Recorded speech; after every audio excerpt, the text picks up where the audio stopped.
go in. There's a proper classroom. Namma furniture, good furniture. Yes. That's how it should be. Very good. Namma. Very good. Sir. Until unless they bring the shampoo, no? So we can see it will not go. Yeah.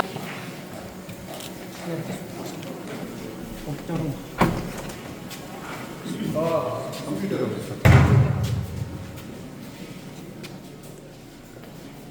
Nice. This is computer, sir. Yeah. I mean, computers are not there yet. You see, even students feel more excited to study Yes, sir. when the furniture is nice and bright and good quality. Very nice. I'm happy with the furniture.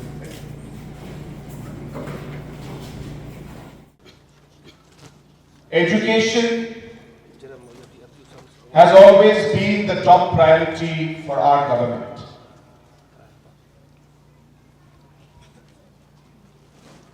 There are three main pillars that we believe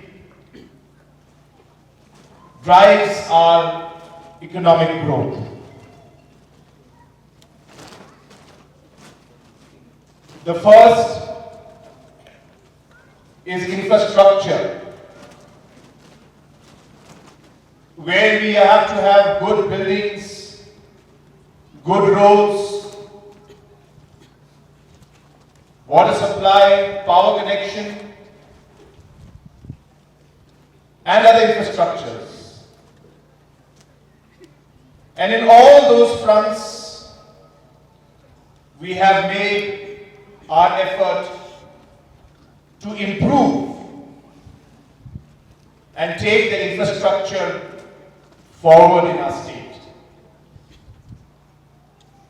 Second is what we call equity,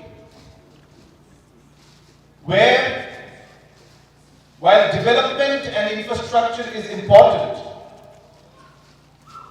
but if the development infrastructure does not touch the lives of every single citizen, then our development is incomplete.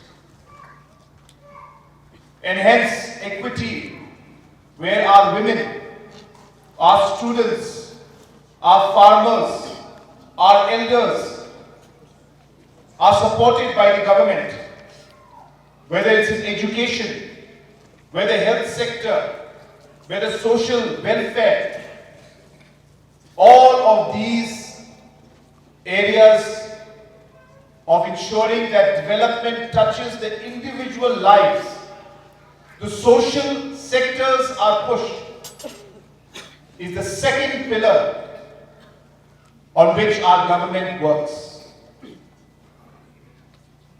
And the third pillar is the pillar of our community. Because no matter how much development and infrastructure we have, no matter how many welfare schemes and programs we have for our farmers,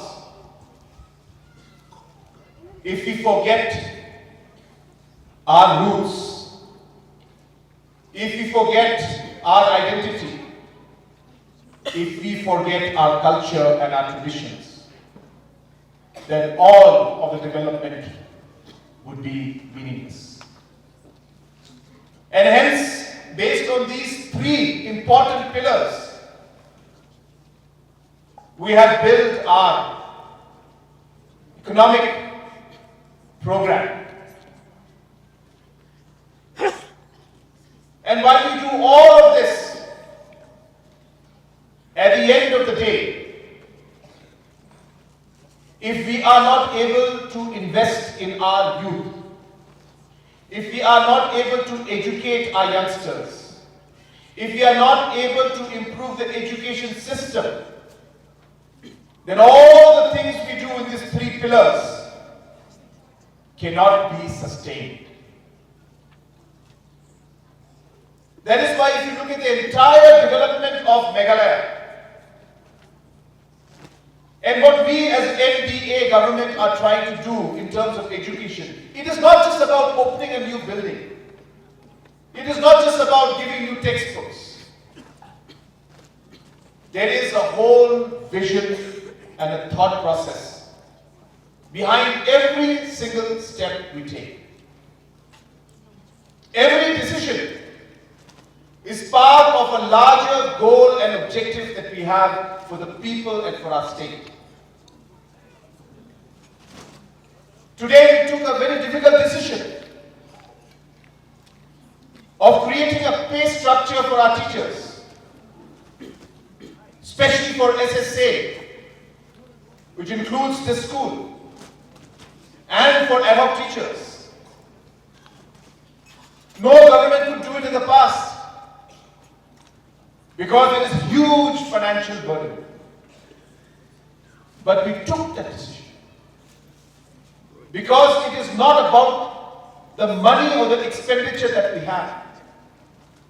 We took that decision because it is an investment in the teachers and it is an investment in the children.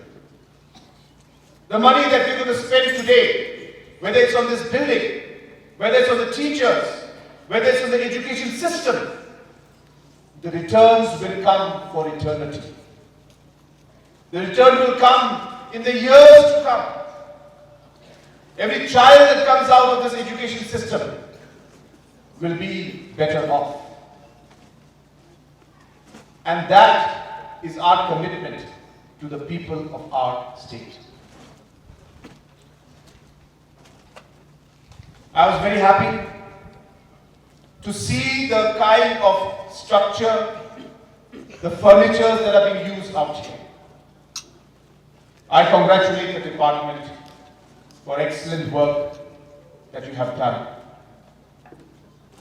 And now it is up to the school and the teachers. I urge, especially our teachers, to remind themselves every morning that they start the class. You are not just here to finish the course.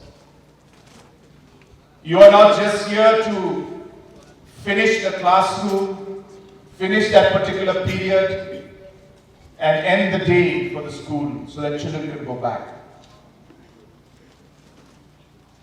But you are here because every moment you spend with the child, you are shaping the child's future. What you say or what you do in the classroom, how you treat the children, will define what they will become. So yes, challenges will be there. Yes, difficulties will be there. But I encourage you to look beyond the challenges and look at the larger purpose of what you are doing in the school. Remember, you are shaping the future of Meghalaya. That is what you are doing. You are shaping the future generation who will take Meghalaya forward.